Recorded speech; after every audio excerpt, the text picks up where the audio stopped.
حبايب قلبي، عاملين ايه؟ يا رب تكونوا بخير وصحة وستر من رب العالمين. احنا هنعمل مع بعض ايه النهاردة؟ احلى حاجة ناكلها في حياتنا، حاجة كده بسم الله ما شاء الله. هنعمل مع بعض العزيات دمياط بكل تكاتها وكل حركاتها وكل حاجة هنقولها مع بعض في الفيديو، وهنقلبها بالطريقة دي. ولو عندك ضيوف هتعملها قبلها بيوم، وهديكي افكار كمان للسرافيس الحراري دي علشان تبقى عندك، ولا تغسلي مواعين بقى بعد ما الضيوف تاكل، ولا تدي في نفسك، تبقى قاعدة كده مشرفة نفسك، حاجتك جميلة وممتازة بسم الله ما شاء الله، وتبقى قاعدة كده بصي رايقة. انت هتبقى قاعدة في وسط معازيمك، لو عندك عزومة، عندك اي مناسبة، هتبقى قاعدة رايقة كده. هناخد فكرة ونطلعها بالطريقة دي ونشوف هي. نبدأ مع بعض الفيديو واحدة واحدة، نسمي الله كده ونصلي على الرسول وندخل على المقادير. عندنا هنا مية بتغلي، هننزل فيها بكوباية مكرونة، اي نوع مكرونة عندك، مش شرط مكرونة معينة، اقلام اللي هي الهلالية، اي نوع مكرونة عندك استعمليها هيمشي معاكي مية مية. عندنا الاطباق الحراري دي، لو انت عندك مناسبة وعايزة تعملها في الاطباق الحراري دي اعمليها، عايزة تحطيها في قوالب عندك برضو وتحطيها في التلاجة برضو هتمشي معاكي، عايزة تعمليها في صينية هتمشي معاكي، كل الخطوات والتكات هتمشي معاكي عادي خالص.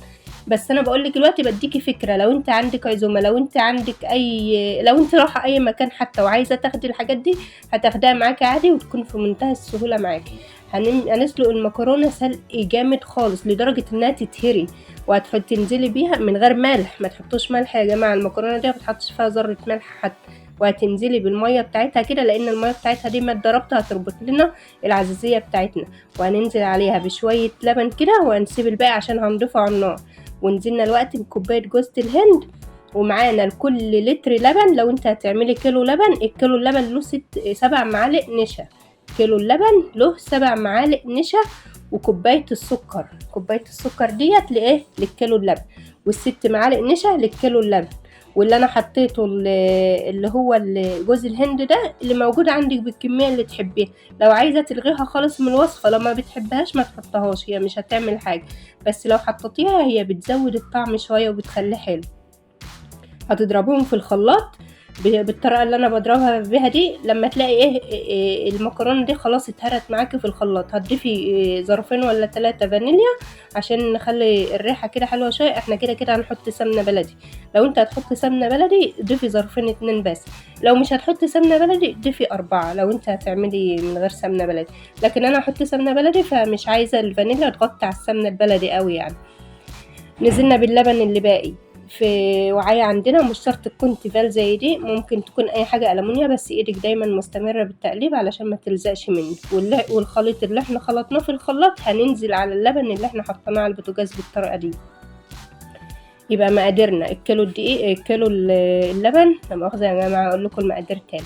الكيلو اللبن له 7 معالق نشا، له كوبايه سكر، اللهم صل على النبي، له نص كوبايه جوز الهند، له ظرفين فانيليا. والفانيليا اختياري برضو، لو انت عايزه تشيلها خالص من الوصفه وتحطي بدلها سمنه بلدي ماشي كان بها. وايدك تستمر في التقليب كده، ما تشيليش ايدك من التقليب في اللحظه دي، لان الميه بتاع الماده الرابطه اللي هي في المكرونه والنشا هتربط معاكي بسرعه، مش هتاخد منك وقت، ولو اشتلت ايدك ممكن تلزق منك غصب عنك، فانت خدي بالك من الحته دي قوي. على فكره العزيزيه سهله جدا جدا، واحلى ما تاكلي في الحلويات. وتلف معاكي بالطريقه دي كده، هتيجي بقى نشتلها من على النار كده لفه خالص وبوريكم السمك بتاعها، خلاص اكنها مهلبيه هتحطها في اطباق، هي مهلبيه هتحطها في اطباق، بس هي الزياده بس المكرونه والحاجات التانية اللي احنا حطيناها. عندنا القوالب بتاعتنا دهناها سمنه بلدي بالطريقه دي، كنا مجهزينها بقى حاجتنا على النار واحنا بنجهز القوالب بتاعتنا عشان ايه؟ نطلع حاجتنا كلها على بعضها كده.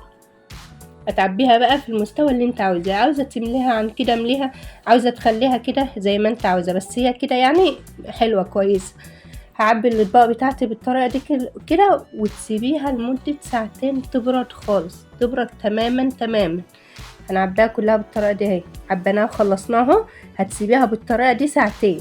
طب مش هشتغلها على طول وهي سخنه واحطها في الفرن يا هنا؟ لا، ما تحطهاش في الفرن في الوقت ده خالص، هتسيبها ساعتين تبرد خالص خالص. هوريها لك الوقت انها بردت وخلاص، يعني ممكن هتعرفي تسلكيها كمان من الطبق الحراري. اهي شوفي بوريها لك اهي، شوفي انا بشدها من الجناب مسكت خالص، ما عادش فيها ريحه السخونيه ولا الحراره، ممكن تتاكل مهلبيه كده كمان. بس انا عشان عايزاها عزيه ولها وش متحمر، هنشوف هنضيف ايه الوقت. سمنه بلدي عندك شويه سمنه بلدي حلوين محترمين كده سيحيهم، وهتنزلي على الوش كله كده تدهني، وادهني دهنه كويسه، عشان كل ما تدهني دهنه كويسه هيديكي طعم حلو، وهيديكي نكهه كويسه قوي قوي قوي، وهيديكي كمان لون جميل، اللون اللي هتشوفيه في الفيديو دلوقتي.